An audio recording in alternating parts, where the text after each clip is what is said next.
Hello friends, welcome to target online exam. आज हम discuss करेंगे साइंस। आप सभी लोग वीडियो को लास्ट तक जरूर देखिएगा। फिजिक्स के इंपॉर्टेंट क्वेश्चंस हैं जो बीपीएससी के द्वारा पूछे गए हैं। यहाँ पर आप सभी लोग देख पा रहे हैं कि बीपीएससी स्कूल टीचर में पेपर 2 में पूछे गए हैं, पेपर 1 में भी पूछे गए हैं। और जो आप सभी यदि 9 to 10 या 11 to 12 की प्रिपरेशन कर रहे हैं तो आपके थर्ड पेपर में भी यहाँ से क्वेश्चन पूछे गए हैं। तो चलिए स्टार्ट करते। क्वेश्चन दिया है, एक सामान्य नेत्र लेंस की नाभिक दूरी होती है लगभग, तो आप सभी को पता है 2 सेंटीमीटर होती है। आप लोगों को ये वीडियो थोड़ी भी यूजफुल लगे तो प्लीज आप सभी लोग वीडियो को लाइक जरूर कर दीजिएगा, जिससे एक दूसरे के पास ये वीडियो पहुंच जाएगी। तो यहाँ पर आप सभी लोग देख पा रहे हैं कि एक सामान्य नेत्र की जो नाभिक दूरी होती है वो लगभग 2 सेंटीमीटर होती है। नेत्र लेंस और रेटिना के बीच की दूरी लगभग 2 सेंटीमीटर होती है। यहाँ पे ध्यान रखिएगा, नेत्र लेंस और रेटिना के बीच में इस बार पूछा जा सकता है, तो सेम ही आंसर आप सभी का होगा 2 सेंटीमीटर। आपतित समानांतर के द्वारा फोकस पर वस्तु की छवि बनाई जाती है। आपतित समानांतर के द्वारा फोकस पर वस्तु की छवि बनाई जाती है। फोकस पर इसी छवि के रेटिना पर बनने के लिए फोकल लंबाई 2 सेंटीमीटर के लगभग होनी चाहिए। जो फोकल लंबाई है वो कितनी होनी चाहिए? 2 सेंटीमीटर के लगभग होनी चाहिए। क्वेश्चन नंबर नेक्स्ट है, प्रिज्म से गुजरने पर सबसे अधिक अपवर्तित होने वाला रंगीन प्रकाश है, तो यहाँ पर कौन सा हो जाएगा? बैंगनी रंग। बी आंसर यहाँ पर आपका सही हो जाएगा। किसी क्वेश्चन में कोई डाउट लगता है तो प्लीज आप सभी लोग कमेंट करके जरूर बता दीजिएगा। तो यहाँ पर कुछ इसके डिटेल दी गई है। बैंगनी रंग का प्रकाश प्रिज्म से गुजरने पर सर्वाधिक अपवर्तित होता है। इसका कारण क्या है? तो बैंगनी रंग की प्रकाश की जो तरंग दैर्ध्य होती है ये सबसे कम होती है, या कम कह सकते हैं। बैंगनी रंग की प्रकाश की जो आवृत्ति होती है ये सबसे अधिक होती है। बैंगनी रंग की आवृत्ति सबसे अधिक होती है, जबकि जो इसकी गति है प्रिज्म में न्यूनतम होती है। बैंगनी रंग की जो गति होती है प्रिज्म में ये न्यूनतम होती है। बैंगनी प्रकाश की जो गति होती है ये न्यूनतम होने से प्रिज्म के कोणीय किनारे प्रकाश को प्रिज्म से बाहर निकलने पर और भी अधिक मोड़ने का कारण बनते हैं। इंपॉर्टेंट है, एग्जाम में पूछा जा सकता है, और ये भी पूछा गया था जो अपवर्तन है क्या है। तो एक माध्यम से दूसरे माध्यम में प्रकाश के प्रवेश करने पर इसके संचरण दिशा मार्ग में विचलन उत्पन्न होना प्रकाश का अपवर्तन कहलाता है। नेक्स्ट है, विद्युत इलेक्ट्रॉनिक्स से पूछा गया क्वेश्चन है, तो यहाँ पर आप सभी लोग देख पा रहे हैं एक एक क्वेश्चन आपके एग्जाम के लिए इंपॉर्टेंट है। रासायनिक गुणों को अपवर्तित रखते हुए एक परमाणु के नाभिक में जोड़े जाने वाले कण है, तो नाभिक में कौन सा कण जोड़ा जाता है? तो ये क्या है? न्यूट्रॉन है। इसका एक्सप्लेनेशन यहाँ पर आप सभी लोग देख पा रहे हैं कि रासायनिक गुणों को अपवर्तित रखते हुए एक परमाणु के नाभिक में जोड़े जाने वाले कण कौन से हैं? न्यूट्रॉन है। न्यूट्रॉन क्या है? तो न्यूट्रॉन एक विद्युत उदासीन कण है। यह पूरी तरह से मुख्य कण नहीं है, ये भी ध्यान रखिएगा। न्यूट्रॉन क्या है? तो विद्युत उदासीन कण है। यह अस्थायी सूक्ष्म कणों से मिलकर बना होता है। जो न्यूट्रॉन है ये किससे बना होता है? तो अस्थायी सूक्ष्म कणों से मिलकर बना होता है। नेक्स्ट है, डायोड को प्रयोग में लाया जाता है दिष्टकारी के रूप में। यहाँ पर आपका आंसर भी सही है। जैसा कि आप लोग जानते हैं आप सभी का एग्जाम होने वाला है, टाइम बहुत कम है, तो एक एक जो ऑप्शन है इसको रीड करने का यहाँ पर मतलब नहीं बनता है। और यदि आप सभी लोग कहेंगे कि एक एक ऑप्शन को यहाँ पर रीड किया जाए तो हम यहाँ पर क्वेश्चन के साथ एक एक ऑप्शन को रीड करेंगे। तो यहाँ पे देख पा रहे हैं कि जो डायोड है ये क्या है? दिष्टकारी के रूप में प्रयोग में लाया जाता है। डायोड का जो निर्माण है किससे किया जाता है? तो अर्धचालकों से किया जाता है, ध्यान रखिएगा। इसके बाद में क्वेश्चन नंबर 29, ओम के नियम के सत्यापन के लिए ध्यान रखने वाली बात क्या है? तो यहाँ पर आपका आंसर भी सही है। ध्यान से देख लीजिएगा, ए मीटर को श्रेणी क्रम में और वोल्ट मीटर को समानांतर क्रम में जोड़ा जाना चाहिए। ए मीटर को किसमें? श्रेणी क्रम में, और वोल्ट मीटर को किसमें? समानांतर क्रम में जोड़ा जाना चाहिए। यहाँ पे देख पा रहे हैं, इसको एक डायग्राम से दिखाया गया है। विद्युत धारा के प्रवाह से संबंधित ओम के नियम। अब यहाँ पे ध्यान रखिएगा, जो ओम का नियम है किससे संबंधित है? तो विद्युत धारा प्रवाह से संबंधित है। ए मीटर को श्रेणी क्रम में तथा वोल्ट मीटर को समानांतर क्रम में जोड़ा जाना चाहिए। अब ओम के नियम से यहाँ पर बताया गया है कि यदि स्थिर ताप पर किसी चालक में प्रवाहित होने वाली विद्युत धारा क्या हो, तो चालक के सिरों के जो बीच विभवांतर है वो V के समानुपाती है तब क्या होगा?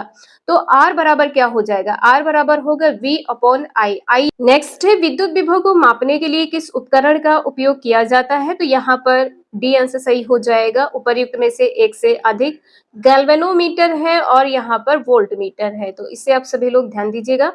यहाँ पर आप सभी देख पा रहे हैं कि विद्युत विभव जो इलेक्ट्रॉनिक पोटेंशियल है इसको वोल्ट मीटर और गैल्वेनोमीटर द्वारा मापा जाता है।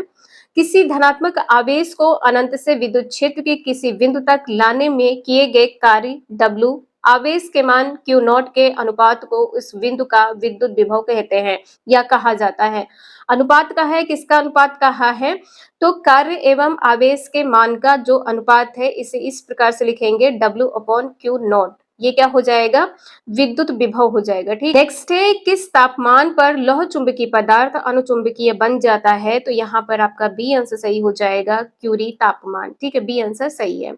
नेक्स्ट है निम्नलिखित में से कौन सी अन्योन्य क्रिया सबसे क्षीण है? तो गुरुत्वीय है, यहाँ पर आपका आंसर सी सही हो जाएगा, गुरुत्वीय है। इसके बारे में यहाँ पे दिया है, जो गुरुत्वीय बल है ये सबसे क्षीण बल है। गुरुत्वाकर्षण एक आकर्षण बल है जिसमें पृथ्वी किसी वस्तु को अपने केंद्र की ओर खींचती है। पृथ्वी क्या करती है? वस्तु को अपने केंद्र की ओर खींचती है। नेक्स्ट है विद्युत चुंबक का कोर बनाने के लिए सामान्यतः उपयोग की जाने वाली सामग्री है। तो यहाँ पर विद्युत चुंबक का कोर बनाना है, आपका आंसर यहाँ पर ए सही हो जाएगा, नरम लोहा। ठीक है, ए आंसर सही है। नेक्स्ट है यदि जे जूल है, सी कुलाम है, ए एम्पियर है तो विद्युत विभवांतर की एसआई इकाई होगी। तो एसआई इकाई आप सभी को पता है क्या होती है? वोल्ट होती है। लेकिन यहाँ पर जो आंसर बताया गया है वो डी बताया गया है, उपर्युक्त में से एक से अधिक। तो यहाँ पर आप सभी लोग जरूर देख लें कि यहाँ पर क्या बताया गया है। देखिए यहाँ पर कहा गया है कि जो विभवांतर है इसकी एसआई इकाई क्या है? वोल्ट है और इससे V के द्वारा व्यक्त किया जाता है। दो बिंदुओं के बीच विद्युत क्षमता में अंतर को क्या कहते हैं? विद्युत विभवांतर कहते हैं या कहा जाता है। अब यहाँ पर जो वोल्ट है, वोल्ट बराबर क्या होगा? तो जूल बटे कूलाम हो जाएगा। अब यहाँ पर इसे इस प्रकार से भी लिख सकते हैं, V बराबर लैम्डा अपॉन सी, इसको लैम्डा कहते हैं, और इसे इस प्रकार से भी लिख सकते हैं, V बराबर लैम्डा सी की पावर -1। सी प्लस में है, जब ऊपर जाएगा तो ये माइनस में हो जाएगा। इसे आप सभी लोग ध्यान रखिएगा, इंपॉर्टेंट है, एग्जाम में पूछा जा सकता है। नेक्स्ट है अलग अलग द्रव्यमान की दो वस्तुएं चंद्रमा की सतह के पास स्वतंत्र रूप से गिरने से क्या होगा? तो गिरने से क्या होगा? किसी भी क्षण एक ही वेग होगा। किसी भी क्षण का मतलब है जब दो वस्तुएं चंद्रमा की सतह के पास से स्वतंत्र रूप से गिराई जाएगी, मान लीजिए कि यहाँ से गिराई गई है, तो कहीं ना कहीं जो इसका वेग होगा एक समान हो जाएगा। ठीक है, वेग क्या होगा? एक ही होगा किसी भी क्षण। नेक्स्ट है रेडियोधर्मी तत्व द्वारा उत्सर्जित निम्नलिखित में से कौन सा एक धनात्मक रूप से आवेशित कण है? रेडियो तत्व के द्वारा उत्सर्जित कहा गया है, उत्सर्जित निम्न में से कौन सा जो धनात्मक रूप से आवेशित कण है? ये क्या हो जाएगा? अल्फा कण। बी आंसर यहाँ पर सही है।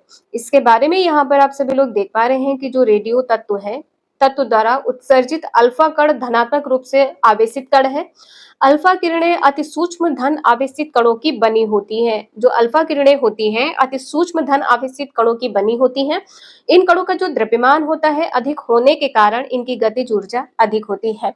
नेक्स्ट है नाभिकीय रिएक्टरों में D2O का उपयोग होता है, किस रूप में होता है? तो मंदक के रूप में होता है। ठीक है, आपका आंसर यहाँ पर सी सही हो जाएगा। यहाँ पर देख पा रहे हैं कुछ इंपॉर्टेंट पॉइंट है जो एग्जाम में आपके पूछे जाते हैं। नाभिकीय रिएक्टरों में D2O का उपयोग मंदक के रूप में होता है, जहां पर न्यूट्रॉन को धीमा करने के लिए न्यूट्रॉन मॉडरेटर के रूप में कार्य करता है। अब यहाँ पर कहा गया है कि न्यूट्रॉन को धीमा करने के लिए किस रूप में कार्य करता है? तो न्यूट्रॉन जो होता है मॉडरेटर के रूप में कार्य करता है, ताकि यूरेनियम 238 की तुलना में विखंडनीय यूरेनियम 235 के साथ प्रतिक्रिया करने की अधिक संभावना हो। यहाँ पर एक इंपॉर्टेंट पॉइंट है, जो भारी जल है D2O, ये क्या है? इसको ड्यूटेरियस ऑक्साइड भी कहा जाता है। ठीक है, रासायनिक नाम पूछा जाता है, D2 है तो ड्यूटेरियस ऑक्साइड, इसे ध्यान रखिएगा। नेक्स्ट है किसी विखंडनीय द्रव्य का क्रांतिक द्रव्यमान होगा। क्रांतिक द्रव्यमान क्या होगा? तो श्रृंखला अभिक्रिया हेतु आवश्यक न्यूनतम द्रव्यमान। यहाँ पर आपका आंसर बी सही हो जाएगा। यहाँ पर आप सभी लोग देख पा रहे हैं कि किसी विखंडनीय द्रव्य का उसके क्रांतिक आकार के संगत वह द्रव्यमान जो श्रृंखला अभिक्रिया को जारी रखने के लिए आवश्यक होता है, क्रांतिक द्रव्यमान कहलाता है। नेक्स्ट है खगोलीय या गुरुत्वाकर्षण से संबंधित क्वेश्चन। स्वतंत्र रूप से पृथ्वी की ओर गिरते हुए पिंड की कुल ऊर्जा है, तो कुल ऊर्जा क्या रहती है? तो स्थिर रहती है। स्वतंत्र रूप से पृथ्वी की ओर गिरते हुए पिंड की कुल ऊर्जा स्थिर रहती है। यहाँ पर बताया गया है कि ऊर्जा संरक्षण के नियम से ऊर्जा को ना तो उत्पन्न किया जा सकता है और ना ही नष्ट किया जा सकता है। ऊर्जा को केवल एक रूप से दूसरे रूप में ही परिवर्तित किया जा सकता है। जब कोई वस्तु स्वतंत्र रूप से पृथ्वी पर गिरती है तो उसकी कुल ऊर्जा स्थिर रहती है, क्योंकि जब कोई पिंड विश्रामावस्था में उच्चतम बिंदु पर होता है, स्थितिज ऊर्जा अधिक होती है और गतिज ऊर्जा शून्य होती है। इंपॉर्टेंट पॉइंट है, एग्जाम में पूछा जा सकता है। इसके बाद में है भू स्थिर उपग्रह घूमता है, कहां पर घूमता है? तो स्थिर ऊंचाई पर घूमता है। भू स्थिर उपग्रह कहां पर घूमता है? स्थिर ऊंचाई पर। तो यहाँ पर देख पा रहे हैं कि पृथ्वी के चारों ओर परिक्रमा कर रहे किसी कृत्रिम ग्रह का वह वृत्तीय पथ जिस पर वह पृथ्वी के समान है स्थिर ऊंचाई पर पश्चिम से पूर्व दिशा में घूर्णन करता है, ऐसे उपग्रह को क्या कहते हैं? भूस्थैतिक उपग्रह कहते हैं। यह उपग्रह पृथ्वी तल से 36,000 किलोमीटर की ऊंचाई पर स्थित होते हैं। तो यहाँ पर आप सभी लोग ध्यान रखिएगा, जो उपग्रह है ये पृथ्वी तल से 36,000 किलोमीटर की ऊंचाई पर स्थित होते हैं। नेक्स्ट है किसी चालक का प्रतिरोध समानुपाती होता है, उसकी लंबाई के समानुपाती होता है। किसी चालक का जो प्रतिरोध है समानुपाती किसके होता है? तो चालक की लंबाई के समानुपाती होता है। यहाँ पर देख पा रहे हैं कि किसी चालक पदार्थ का प्रतिरोध उस चालक पदार्थ से होकर धारा के प्रवाह में उत्पन्न होने वाली बाधा की माप होता है। धारा के प्रवाह में उत्पन्न होने वाली बाधा की माप क्या है? तो यहाँ पे ध्यान दीजिएगा, पदार्थ का प्रतिरोध।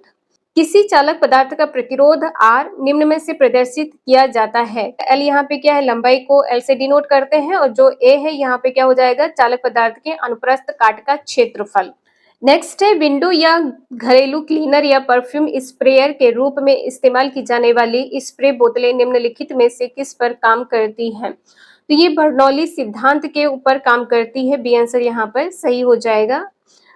इसमें कुछ इंपॉर्टेंट पॉइंट नहीं है जो यहाँ पर आप सभी को बताया जाए, लेकिन यहाँ पर आप सभी देख सकते हैं जो बर्नौली के सिद्धांत पर कार्य करता है। सिद्धांत के अनुसार किसी बहने वाले द्रव्यमान की कुल यांत्रिक ऊर्जा यानी दाब ऊर्जा, स्थितिज ऊर्जा, गतिज ऊर्जा नियत रहती है।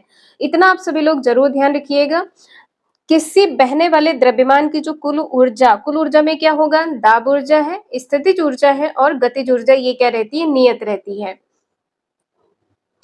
नेक्स्ट है एक व्यक्ति पृथ्वी पर अधिक भार किस स्थिति में धकेल सकता है? तो ये खड़े होने की स्थिति में ढकेल सकता है। आपका आंसर यहाँ पर बी सही हो जाएगा। इन सभी क्वेश्चंस को आप लोग रिवीजन इसका जरूर कर लीजिएगा। आज के लिए इतना ही। नेक्स्ट क्लास में हम यहाँ पर रसायन विज्ञान से स्टार्ट करेंगे। वीडियो यूजफुल लगे लाइक करें, चैनल को सब्सक्राइब करें एंड शेयर करें। Thank you for watching this video.